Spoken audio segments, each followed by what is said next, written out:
This isn't motivation. This is mental engineering. Because what you're about to learn doesn't soothe your pain. It recruits it. You won't become calmer. You'll become calculated.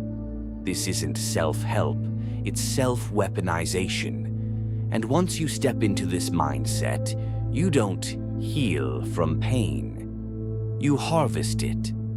Let's begin. Part 1. The internal combat reset. There's a split second before collapse, when the body tightens, breath shortens, and thought turns to noise. Most people drown there. Some fight. Fewer recode the moment. This isn't resilience, it's perceptual warfare.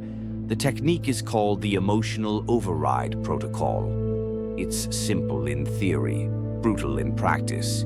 You replace instinct with instruction. Your default isn't panic anymore, it's precision. Here's how it works. Right as chaos hits, you ask, what would the version of me who never flinches do right now?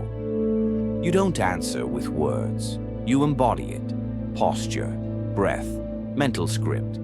You collapse into the character who does not collapse. This isn't imagination. It's preparation. Because your nervous system isn't wired for truth.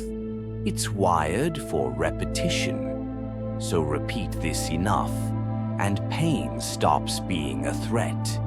It becomes your prompt. Part 2. The price of invincibility. Here's what they won't tell you about becoming unbreakable. It costs you your reflection. You become so good at suppressing that you stop identifying. Pain stops hurting, but so does joy. You don't just remove vulnerability, you exile it. And at first, that feels like control, like strength. But slowly, the silence inside your head starts echoing, not from emptiness, but from a soul you stopped listening to. You'll watch people cry and wonder why. You'll see softness and mistake it for weakness. You'll forget that you too once bled without hiding it. The stronger you become, the more dangerous forgetting becomes. Because if you forget what broke you, you become what breaks others. The mask of strength is heavy, and if worn too long, it replaces the face beneath it. Part 3.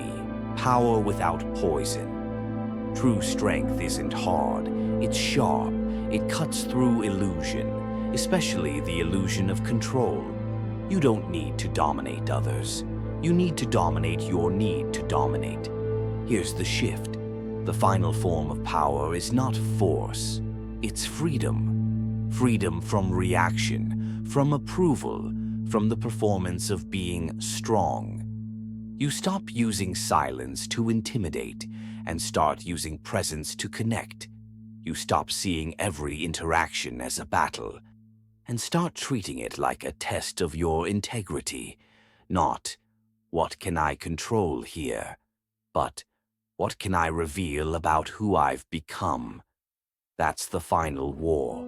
Not against the world, but against the part of you still addicted to proving something. And when you win that war, you no longer have anything to prove, because you've already become the proof. You weren't built to avoid pain. You were built to alchemize it.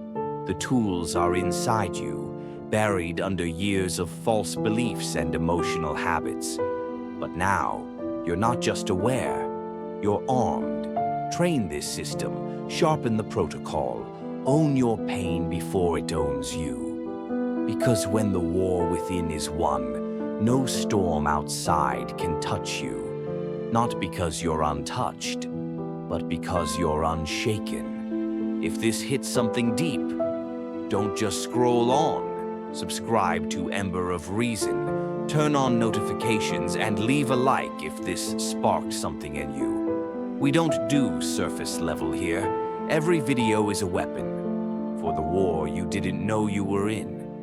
And the next one, it goes even deeper. Stay sharp, stay sovereign. I'll see you in the next one.